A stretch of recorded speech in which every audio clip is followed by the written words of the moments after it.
the original G-Series Buss Compressor. It's one of the most revered stereo bus compressors in the industry, and bless their hearts, SSL included a version of it inside their Big Six mixer. At this price point, we can't expect an exact replica. Will this compromise the end result? Or are we better off using a plugin? After the open, I'll run some mixes through the SSL Big Six G compressor and through the universal audio version of the same bus compressor. Now here's how I'm going to do this listening test. I'm going to run a couple mixes through it. Now, the first track is going to be a real blind listening test. You can hear the first track without any labels or prompts. You can compare your answers against which version it was. The second track will have the prompts and labels, so you can have it both ways. Let's get started.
So, what do you think? On that first track, did you have a preferred version and did that align with what you think it was going to be?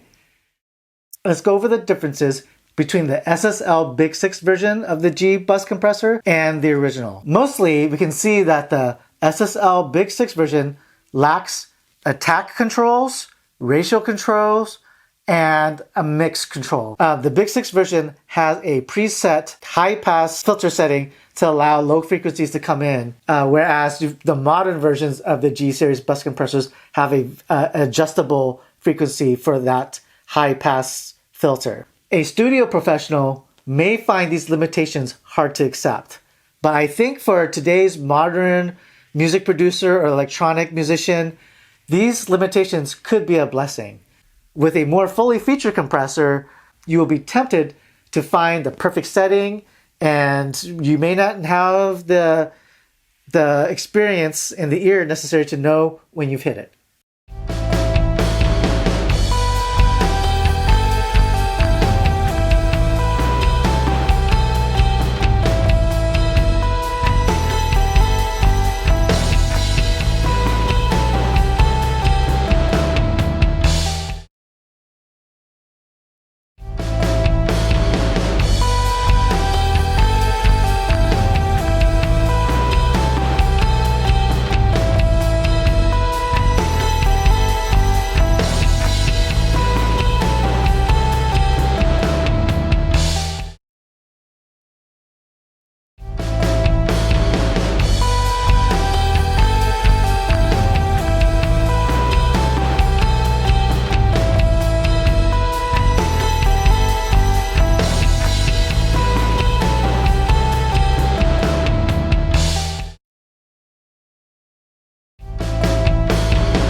For me, when I got this mixer into the studio and I started jamming with it, the difference between the onboard G-Buss compressor and the plug-in version was instant and massive. Usually when I'm jamming, I don't jam with plugins. And so I usually don't have a bus compressor when I'm just kind of, doing my everyday kind of music thing. When I jam through the SSL Big Six, I turn it on and I can definitely feel the groove. It's noticeable. And for me, I think that's the biggest difference between the SSL Big Six version and the plug-in version is that when I make adjustments, when I turn on auto release, I hear the difference. I can feel the difference. For instance, if I'm doing an ambient track, I will turn on auto release because I don't necessarily need that pumping groove. And then if I happen to be jamming on a groove track next, I can feel that auto release is still on, right? The groove is just not as pumping as it normally is. And so then I go over and I turn it off and there's an immediate difference. When I'm using the plugin, sometimes it's hard for me to hear that anything's changed, and I'm kind of sitting there just going, I think it's different, I think it's not. And so it's I don't know if one is better than the other, but I really like the fact that when I'm using the hardware version, I can hear the difference, I can make a judgment, I'm not second guessing myself, I can just make a decision and move on. Now, we've covered the preamps and the EQs, and now the G-Buss mixed bus compressor, the G-Series mixed bus compressor, but we're not done yet. Some of you may have seen my previous videos on the Cranbourne 500R8.